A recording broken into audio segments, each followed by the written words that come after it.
ایک اونٹ روتا ہوا خون کے آنسو بہاتا ہوا میرے کریم نبی کی خدمت میں حاضر ہوا، مصیبتوں میں جکڑا ہوا سر میرے کریم نبی کے قدموں پر رکھا۔ رسول کریم نے جب اس اونٹ کے چہرے پر پریشانیوں اور مصیبتوں کے آثار دیکھے تو میرے کریم نبی نے فرمایا، اونٹ تجھے کیا ہو گیا ہے؟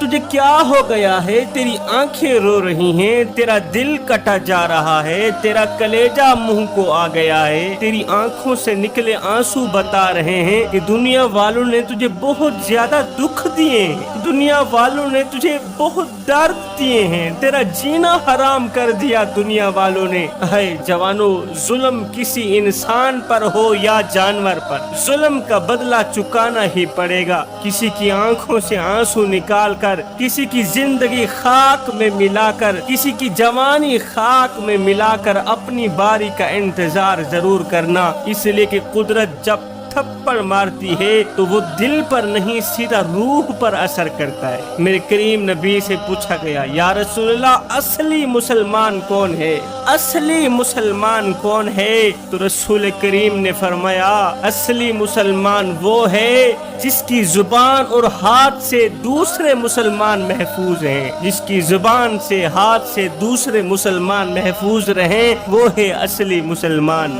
مسلمان تو وہ ہے جو انسانوں پر بھی رحم کرے اور جانوروں پر بھی رحم کرے، وہ جانور جن کی پکار رب کے سوا کوئی اور نہیں سن سکتا۔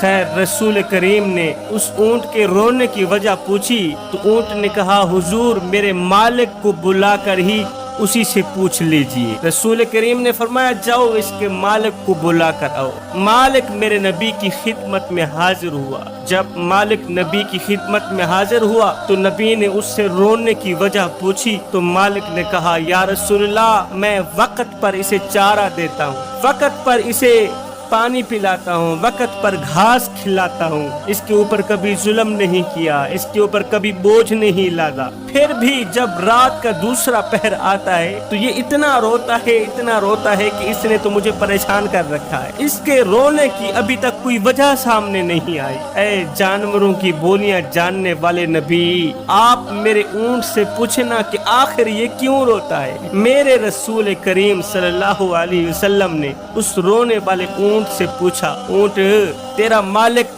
تیرے اوپر بوجھ بھی نہیں ڈالتا، تیرا مالک وقت پر تجھے چارہ ڈالتا ہے، وقت پر تجھے پانی پلاتا ہے، وقت پر گھاس دیتا ہے اور تیرے اوپر وزن نہیں ڈالتا، ظلم نہیں کرتا، پھر بھی تو کیوں روتا ہے؟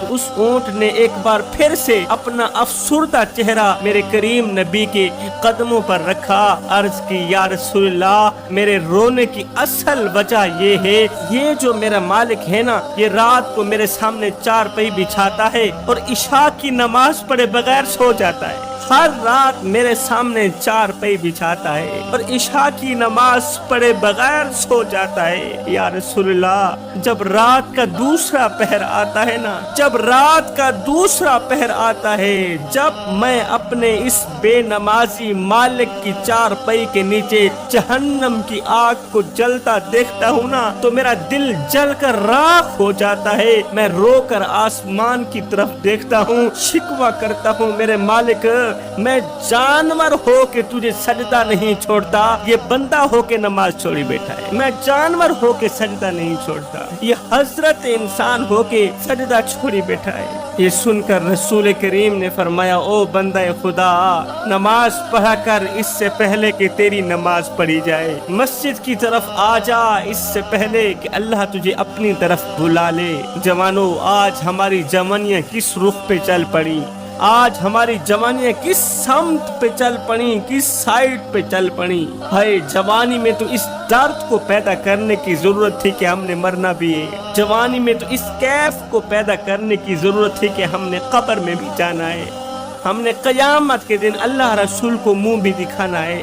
اے گناہوں میں ڈوبے ہوئے انسان، یہ گناہوں میں ڈوبا ہوا چہرہ لے کر اللہ کو دکھاتے ہوئے، اللہ کے رسول کو دکھاتے ہوئے تجھے شرم نہیں آئے گی، تجھے حیا نہیں